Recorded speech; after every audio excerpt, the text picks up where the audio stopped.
15 जुलाई 2023 की सुबह सैर पर निकले कुछ लोगों की नज़र नाले के पास खड़ी एक कार पर पड़ी। पोलो कार वहां पर काफी समय से खड़ी थी। कार स्टार्ट थी, लेकिन काफी समय से न तो उस कार में कोई आया और न ही कार से बाहर निकला। कार के सभी शीशे भी पूरी तरह से बंद थे। इस कार को इस तरह से खड़े देख वहां पर राहगीर जमा हो गए थे। तभी एक व्यक्ति ने हिम्मत जुटाई और कार का दरवाजा खोला तो उस कार की पिछली सीट पर एक व्यक्ति बैठा हुआ था। लेकिन कार का दरवाजा खुलने के बाद भी उस व्यक्ति ने किसी तरह की प्रतिक्रिया नहीं की, जिससे लोगों का शक हुआ। वहां पर मौजूद लोगों ने उस व्यक्ति को कई बार आवाज लगाई, लेकिन उसकी तरफ से कोई उत्तर नहीं मिला। तब तक वहां पर काफी भीड़ इकट्ठी हो गई थी।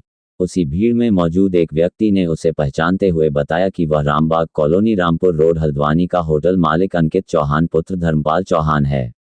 अंकित की पहचान होते ही उसके एक परिचित ने उसके छोटे भाई अभिमन्यु को सूचना दी। साथ ही वहां पर मौजूद लोगों ने हल्द्वानी कोतवाली में फोन कर इसकी सूचना दे दी थी। अंकित के इस हालत में मिलने की सूचना पाते ही उसका छोटा भाई अभिमन्यु और कोतवाल हरेंद्र चौधरी पुलिस टीम के साथ मौके पर पहुंच गए थे। पुलिस ने कार खोलकर स्थिति का जायजा लिया। पुलिस ने अंकित चौहान को आवाज देते हुए हिलाया तो वह सीट पर ही लुक गया। उसकी नाक के पास हाथ लगाकर सांस चेक की तो उसकी सांस नहीं चल रही थी। पुलिस की मदद से भाई अभिमन्यु अंकित को लेकर सीधा सुशीला तिवारी अस्पताल गया, जहां पर उसे देखते ही डॉक्टरों ने मृत घोषित कर दिया। उसके बाद अंकित के शव को मोर्चरी ले जाया गया, जहां पर उसकी मौत की खबर सुनकर परिचितों के साथ साथ सगे संबंधियों की भीड़ लग गई। अंकित के पापा की कई साल पहले किसी बीमारी के चलते मौत हो गई थी। घर में मां उषा देवी के अलावा भाई बहन रहते थे। 5 दिन पहले ही अंकित की मां उषा देवी अपनी बेटियों के साथ माता वैष्णो देवी के दर्शन के लिए गई हुई थी। उस वक्त सभी कटरा के पास थे। अंकित की मौत की सूचना पाते ही वे वहां से घर की तरफ वापस चल पड़े। उधर पुलिस उसके शव को मोर्चरी में रखवा कर सीधे उसकी कार के पास पहुंची। पुलिस ने गहनता से कार की जांच पड़ताल की। जिस वक्त सूचना पर पुलिस कार के पास पहुंची थी, कार स्टार्ट थी और एसी भी चल रहा था। लेकिन उस जांच पड़ताल के दौरान पुलिस को ऐसी कोई संदिग्ध वस्तु नहीं मिली जिससे अंकित की मौत का पता चल सके। जांच के दौरान पुलिस को कार से 53,000 रुपये नकद और एक मोबाइल फोन भी मिला था। मोबाइल अंकित का ही था। शुरुआती जांच में पुलिस ने अनुमान लगाया कि अंकित की मौत कार्बन मोनोऑक्साइड गैस से हुई होगी। लेकिन इसके बावजूद भी पुलिस संशय में थी कि अंकित पिछली सीट पर क्यों बैठा था। उस वक्त उसकी कार भी लॉक नहीं थी। उसके सभी शीशे भी पूरी तरह से बंद थे। इसमें भी सबसे बड़ा सवाल यह उठता था कि अगर अंकित पिछली सीट पर बैठा था तो उसकी कार कौन चला रहा था। अंकित के पिछली सीट पर बैठे होने से ये तो पक्का हो ही गया था कि उस कार में उसके अलावा भी कोई दूसरा व्यक्ति रहा होगा। पुलिस ने अपनी कार्रवाई कर मृतक की लाश का पंचनामा भरकर पोस्टमार्टम के लिए भिजवा दिया था।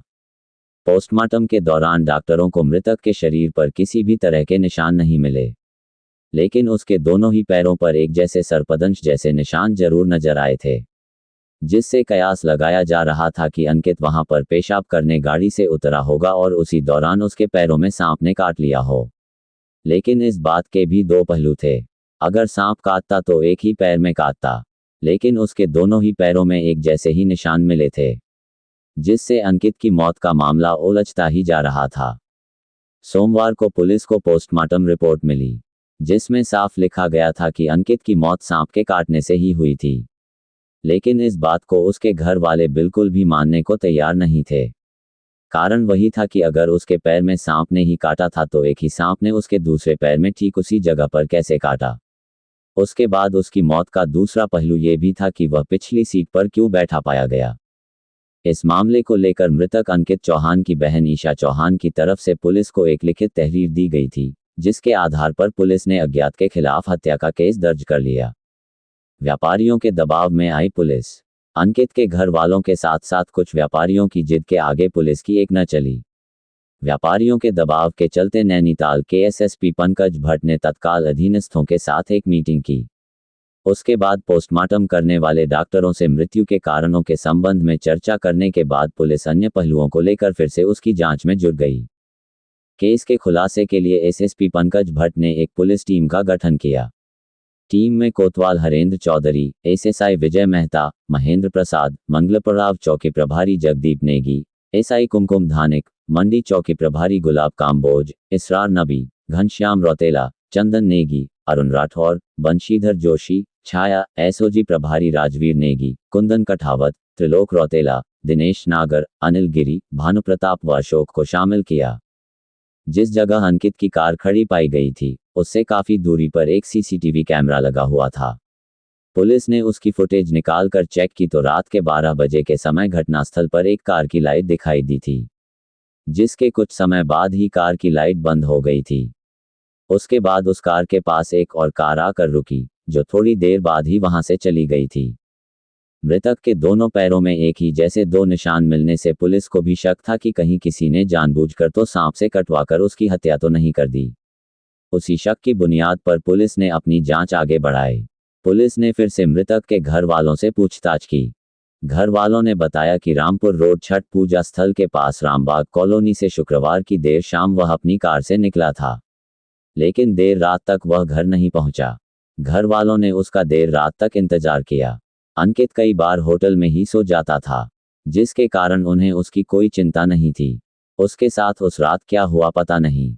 ये सब जानकारी जुटाने के बाद पुलिस के पास एक ही रास्ता बचा था, वह था अंकित के मोबाइल की कॉल डिटेल्स खंगालना।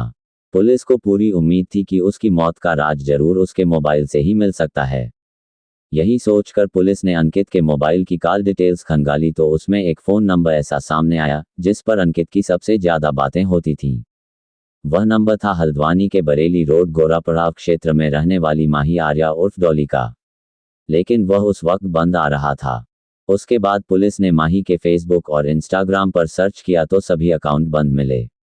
इस केस की तह तक जाने के लिए पुलिस को एक छोटा सा क्लू मिला तो पुलिस ने माही के मोबाइल की भी कॉल डिटेल्स निकलवाई, जिससे जानकारी मिली कि कई दिन से उसकी लगातार 2 मोबाइल नंबरों पर बातें हो रही थीं।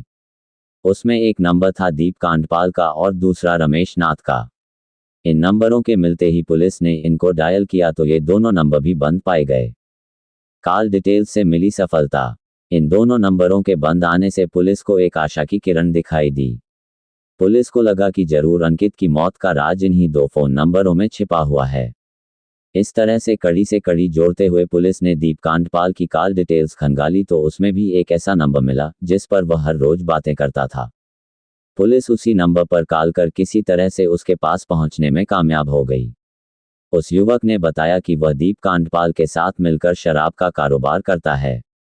दीप कांडपाल दिल्ली, हरियाणा से शराब लाकर हल्द्वानी और उसके आसपास के क्षेत्र में सप्लाई करता है। पुलिस ने उस युवक को अपनी गिरफ्त में लेकर पूछताछ की तो उसने बताया कि माही आर्या अंकित चौहान की गर्लफ्रेंड है। वह हर रोज रात में उसी से मिलने जाता था। हर रात वह उसी के साथ खाता पीता था।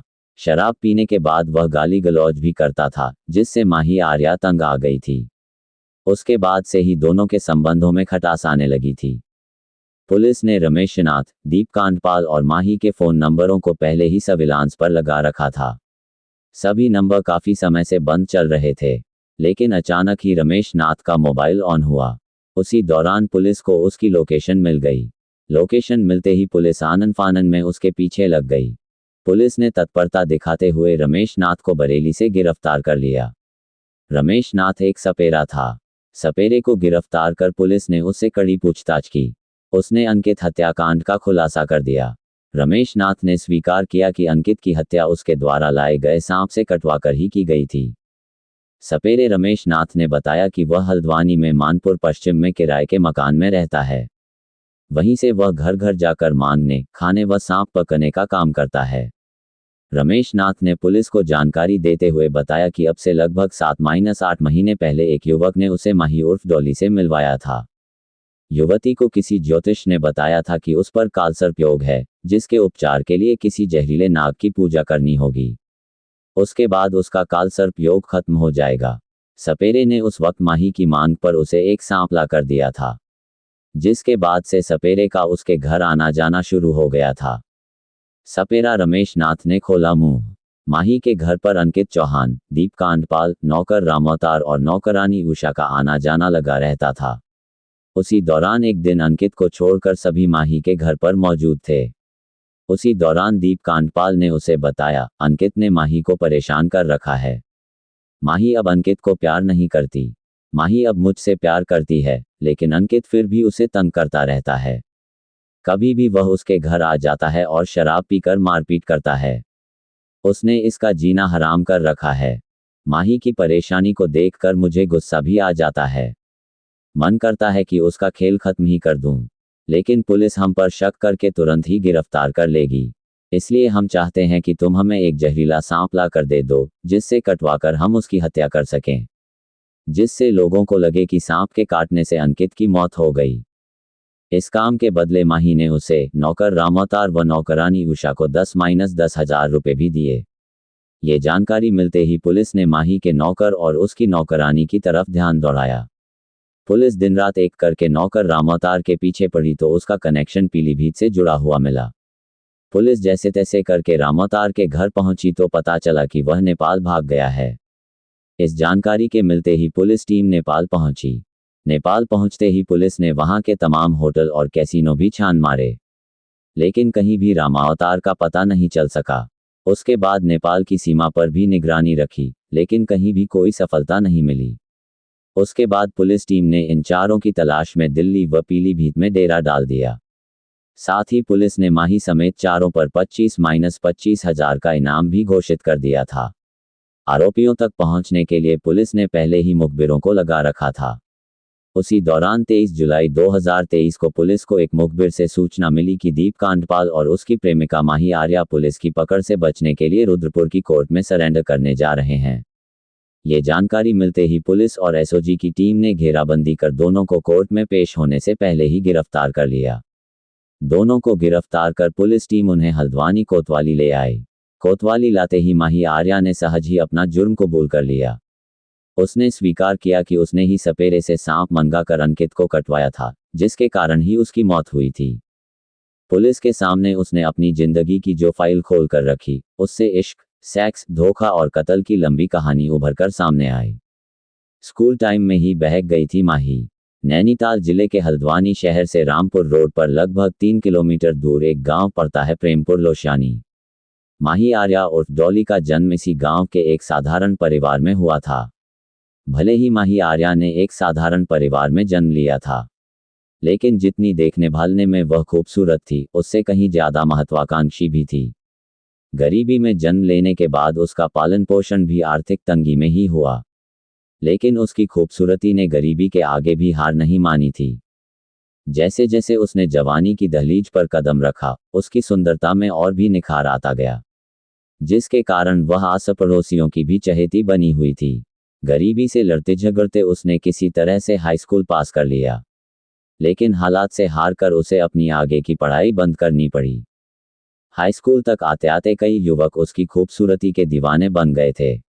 उन सब में उसका सबसे ज्यादा चहेता था विपिन कुमार, काल्पनिक नाम। स्कूल में सबसे ज्यादा उसका टाइम उसी के साथ व्यतीत होता था। विपिन उसके दुख दर्द को भली भांति समझता था। यही कारण था कि माही सबसे ज्यादा उसी पर विश्वास करती थी, जिसके कारण दोनों के बीच गहरी दोस्ती हो गई थी। उसी दोस्ती के सहारे माही ने उसे अपना जीवन साथी बनाने का प्रण भी कर लिया था। उसी दौरान दोनों के बीच अवैध संबंध भी स्थापित हो गए थे। ये सिलसिला दोनों के बीच काफी समय चलता रहा, लेकिन उनकी यह प्रेमगाथा जल्दी ही जग जाहिर हो गई, जिसके कारण माही पर उसके घर वालों की पाबंदी लग गई और उसकी आगे की पढ़ाई पर रोक लग गई। आगे की पढ़ाई पर रोक लगते ही माही तिलमिला उठी। वह विपिन के वियोग में घुट घुट कर जीने लगी। उसके बाद भी दोनों ने जैसे तैसे मोबाइल के द्वारा संपर्क बनाए रखा। अपने घर वालों की पाबंदी से तंग आकर माही ने विपिन पर घर से भागने का दबाव बनाया तो उसने ऐसा करने से साफ मना कर दिया। विपिन ने अपने घर वालों से माही के साथ शादी करने की बात रखी तो उन्होंने उसे अपनाने से साफ मना कर दिया। ये बात सुनते ही माही को जिंदगी का सबसे बड़ा झटका लगा। जब उसके घर वालों को पता चला कि वह अभी भी विपिन की पीछे पड़ी हुई है तो उन्होंने उसे घर से निकाल दिया। ये 2008 की बात है। माही के साथ हुआ गैंगरेप। उसके बाद वह जिंदगी और मौत से संघर्ष करते हुए इधर उधर भटकने लगी। उस वक्त उसकी खूबसूरती ही उसके लिए अभिशाप बन गई थी। घर वालों ने ठुकराया तो वह हल्द्वानी आ गई। हल्द्वानी आते ही उसके साथ गैंगरेप की घटना घटी, जिससे आहत होकर उसने अधिक मात्रा में नींद की गोलियां खा लीं। उसकी हालत बिगड़ गई, लेकिन जैसे ही उसे होश आया तो उसने अपने को एक बूढ़ी औरत के घर में पाया।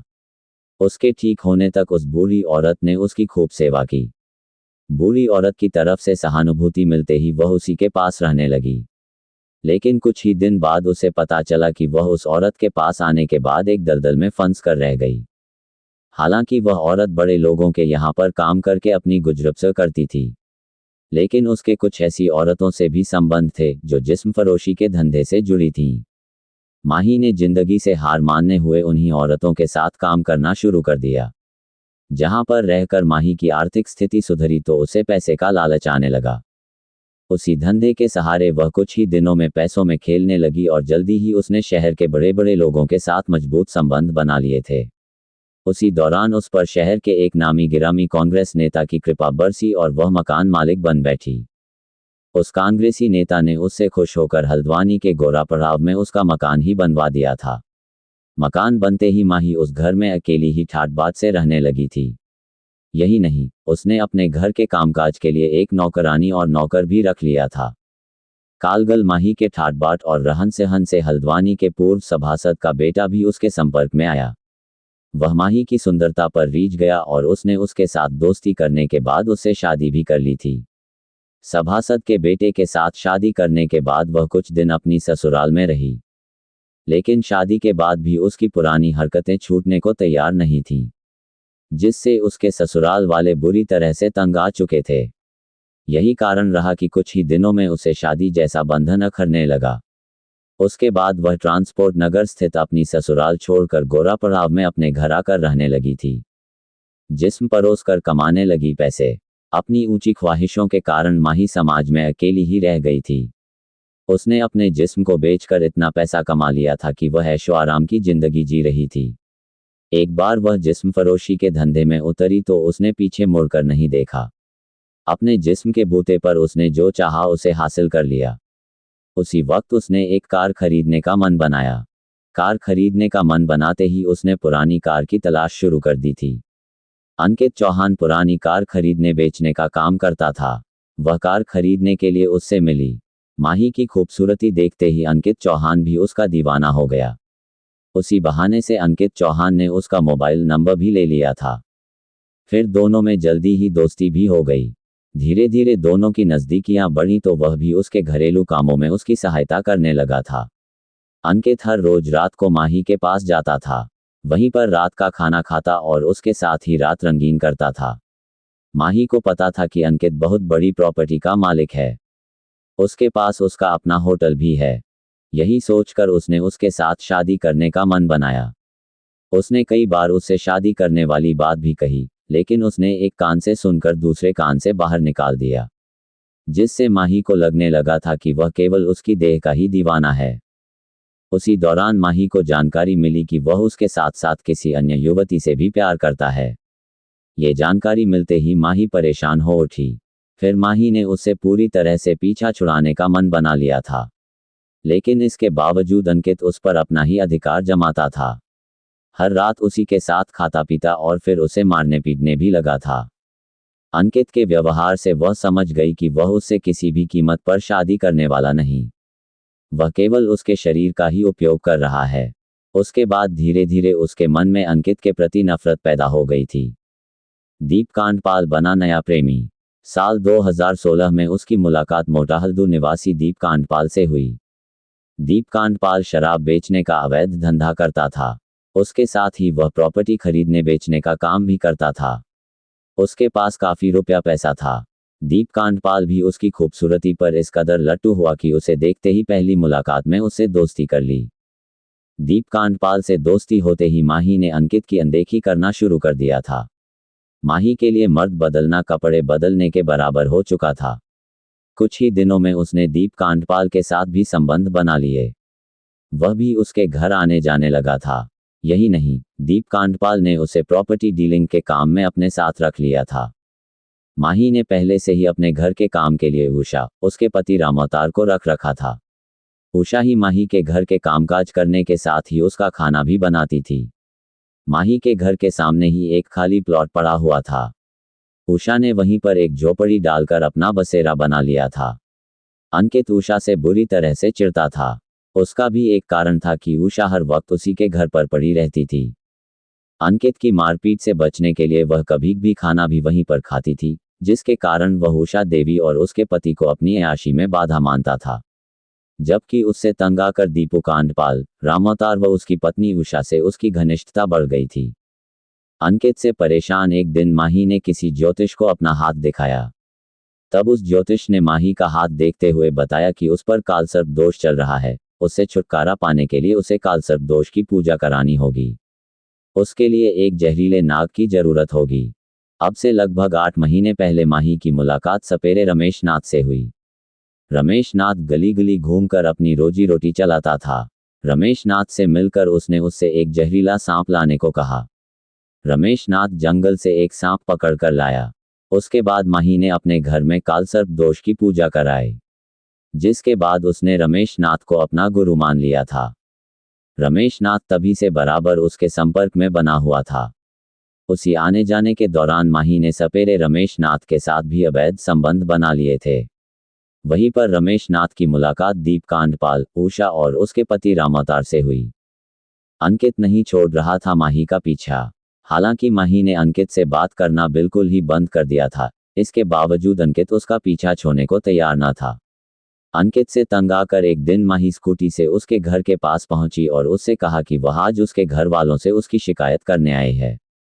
ये बात सुनते ही अंकित ने उसे उस वक्त तो समझा बुझाकर वापस भेज दिया, लेकिन कुछ ही दिनों में वह फिर से अपनी हरकतों पर आ गया। अंकित ने सोचा ये सब उसकी नौकरानी उषा ही करा रही है। अंकित ने उस पर शक किया। उसके बाद उसने खाली प्लॉट के मालिक से शिकायत कर कहा कि वह बंगालन है, वह आपके प्लॉट पर टोना टोटका भी करा सकती है। ये बात सुनते ही उस प्लॉट के मालिक ने अपने प्लॉट से उसकी झोपड़ी हटवा दी। इस मामले में दीप कांडपाल और अंकित में भी मनमुटाव हो गया था। झोपड़ी हटने के बाद उषा और उसका पति रामावतार माही के घर पर ही रहने लगे थे। इस सब से तंग आकर माही ने दीप कांडपाल के साथ मिलकर अंकित को मारने का प्लान बनाया। अंकित को मौत की नींद सुलाने की योजना बनते ही माही और दीप कांडपाल ने एक टीवी सीरियल देखना शुरू किया, जिससे उन्हें सहज ही अंकित को मौत देने का कोई उचित तरीका मिल सके। सीरियल देखकर उन्हें सबसे अच्छा तरीका सांप से कटवाकर मौत की नींद सुलाने का अच्छा लगा। उनके लिए सांप की व्यवस्था करने के लिए रमेश नाथ मौजूद था। माही ने तुरंत ही रमेश नाथ को फोन करके अपने घर बुला लिया। उसके बाद माही, दीप कांडपाल, उषा, रामावतार और रमेश नाथ सब एक हो गए। जब अंकित को मौत की नींद सुलाने का पक्का प्लान बन गया तो माही ने रमेश नाथ से एक सांप की व्यवस्था करने को कहा। उसी दौरान 6 जुलाई 2023 को रमेश को फोन पर किसी ने बताया कि पंचायत घर के पास ब्यूटी पार्लर में एक सांप घुसा हुआ है। ये जानकारी मिलते ही रमेश नाथ ने मौके पर जाकर कोबरा प्रजाति का वह सांप पकड़कर अपने पास रख लिया। ये बात उसने माही और दीप कांडपाल को भी बता दी।